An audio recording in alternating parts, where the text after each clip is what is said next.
नमस्कार दोस्तों, बीटीवी में आपका स्वागत है।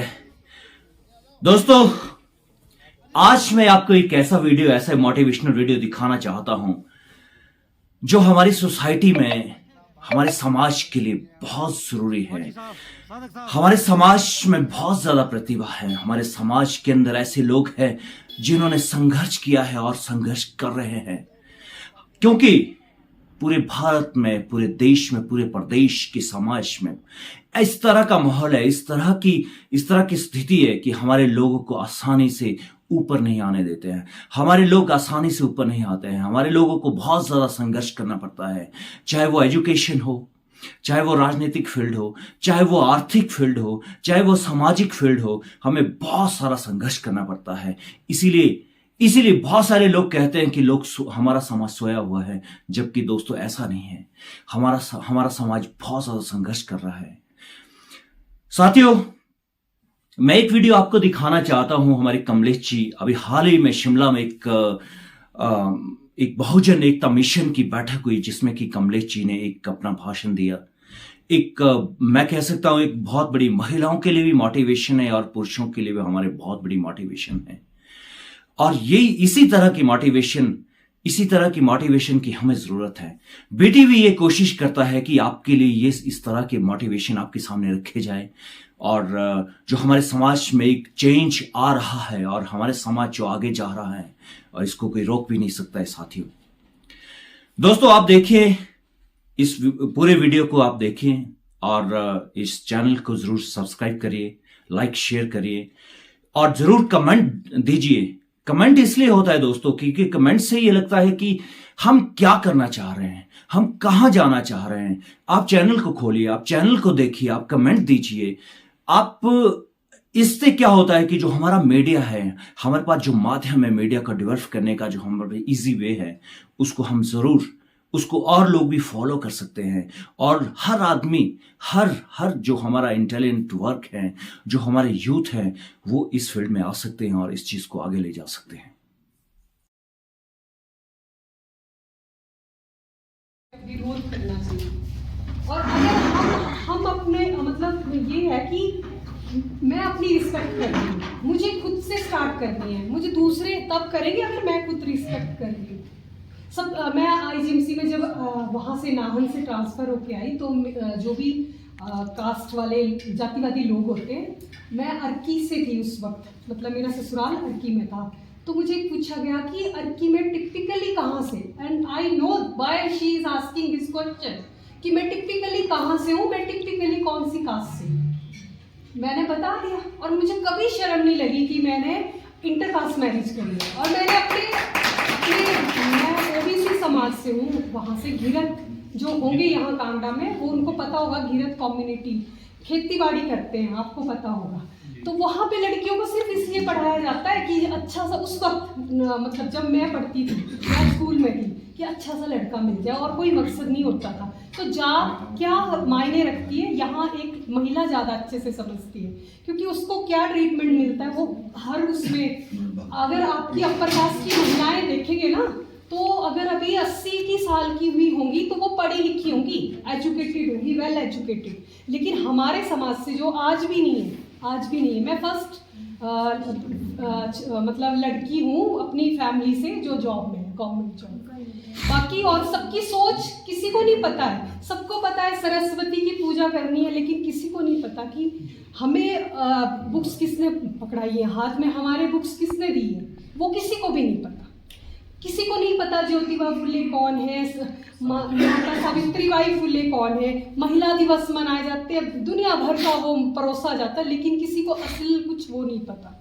कोई नहीं बोलता है कि हम पहले उनका धन्यवाद करें जिन्होंने हमारे लिए क्रांति करी है।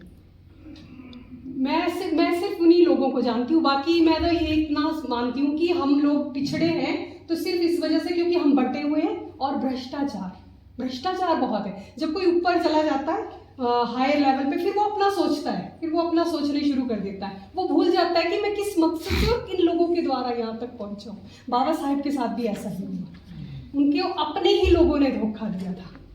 तो जो भी यहाँ कुछ भी करें, जो यंग जनरेशन है, चाहे जो भी हैं, जो बड़े हैं हमसे, हम यही चाहेंगे कि एक तो आगे आए, क्रांति करनी पड़ेगी, और कुछ नहीं है कि हमें, अगर हम ऊपर भी पहुंच जाते हैं पावर में भी, तो भी हमें लड़ना ही पड़ेगा। हमने देखा है जब अभी शपथ ग्रहण हुई थी, जो अभी के सीएम है, तो जो शेड्यूल कास्ट के थे उनके हाथ से नहीं खा रहे थे वो, मैंने देखा था किसी का पोस्ट, वीडियो में है वो। हाँ वीडियो में है वो। तो मैं समझती हूँ कि उस इंसान को उसी वक्त वहां से रिजाइन करके निकल लेना चाहिए, और अपने समाज को ये मैसेज देना चाहिए कि मैं इसलिए कर रहा हूँ, मैं नहीं, मुझे नहीं जाना ऐसे किसी उसमें, मतलब एक स्टैंड लेना चाहिए उस चीज के लिए, तभी हो सकता है कुछ भी बनना। जितने मर्जी संगठन बना लो, और ईमानदार, हमें मतलब हर चीज से ऊपर है देश सबसे बड़ा है। और जाति मतलब ये है कि जाति है, जातियां हैं, लेकिन ये जरूरी नहीं है कि जो आपके शेड्यूल कास्ट के लोग हैं वो बाबा साहेब को मानते हैं। मेन इंपॉर्टेंट है कि जो बाबा साहेब को मानता है, जो इनको मानता है क्रांतिकारियों को, वही लोग काम कर सकते हैं। अदरवाइज जात तो कुछ एक है, फिर वो मतलब धर्म महाकुंभ में भी चले हैं, फिर वो वहाँ भी चले, तो फिर वो कोई फायदा नहीं है। आप भगवान को मानते हैं, इससे किसी का वो नहीं है, ठीक है, आप मानिए, लेकिन एक वो होना चाहिए, भगवान को माने। अंधविश्वास तो बाबा साहेब ने कभी नहीं कहा कि अंधविश्वास करें। मैं बाबा साहेब को मानती हूँ, भगत सिंह जी को मानती हूँ, मैं जितने क्रांतिकारी उनको पढ़ती हूँ, उनको देखती हूँ, उनको सुनती हूँ, उन पे ही फॉलो करती हूँ। मैं आज IGMC में भी काम करती हूँ, मैंने भ्रष्टाचार के खिलाफ वहाँ पे भी लड़ाई लड़ी। पर ये होता है जो लड़ता है वो बुरा बनता है, तो पर पता क्या होता है, इन द एंड आपको सब लोग ऐसे करेंगे कि हाँ ये तो बहुत बोलती है, इसको तो बोलने की आदत है, लेकिन एक इन द एंड हमें सेटिस्फेक्शन होती है कि मैं जो बोल रही हूँ वो सही है। कोई मुझ पर ये इल्ज़ाम नहीं लगा सकता इसने इतने का किया, क्योंकि मैंने पहले ही विरोध कर दिया, पहले ही विरोध हम निकल गए हैं, क्योंकि देश सबसे ऊपर है। अगर देश है तो हम हैं, बाकी कुछ नहीं। देश के बारे में सोचना है, कम्युनिटी सब उठेगी, सब होएगी, जब सबके अंदर देशभक्ति होगी, भ्रष्टाचार नहीं होगा, तो देश आगे बढ़ेगा, ये सब खत्म हो जाएगा। थैंक यू, धन्यवाद। साथियों, आपने ये वीडियो देखा और जरूर आपने देखा होगा कि कमलेश जी कह रहे हैं कि हमारा समाज क्यों पिछड़ा है, हमारा समाज क्यों विकसित नहीं होता है, हमारे समाज में जाति एक बहुत बड़ा स्टिग्मा है और कैसे संघर्ष करना पड़ता है हमारे समाज को। और हमारे समाज को एजुकेशन की सख्त जरूरत है, हमारे समाज को एकजुटता की बहुत ज्यादा जरूरत है। लेकिन विडंबना है दोस्तों कि हमारा समाज बंट रहा है। हमारे अंदर जो बंटने का एक हार्मोन्स है हमारी बॉडी के अंदर, हम 20 लोग इकट्ठे होते हैं तो कुछ दिनों में लगता है कि वो कहीं 10 एक तरफ जा रहे हैं तो 10 एक तरफ जा रहे हैं। साथियों, ये प्रवृत्ति शायद आने वाले दिनों में खत्म होगी और हम एक साथ एक मंच पर होंगे और हम वहां तक पहुंचेंगे जहां पर कानून बनता है, हम वहां तक पहुंचेंगे जहां हमारी बात सुनी नहीं जाएगी, जहां हम मांग नहीं करेंगे, जहां पर हम डिमांड करेंगे कि हमारे लोगों की क्या समस्या है, हमारे लोगों की बेसिक नीड्स क्या है, हमारे लोगों को कहां पर ये चीज लैक कर रहे हैं हम कि आगे नहीं आ रहे हैं हमारे लोग बहुत सारे। साथियों, आपने हमारे चैनल को देखा, हमारे चैनल को सराहा, आपका बहुत बहुत धन्यवाद। जय भीम, नमो बुद्धाय।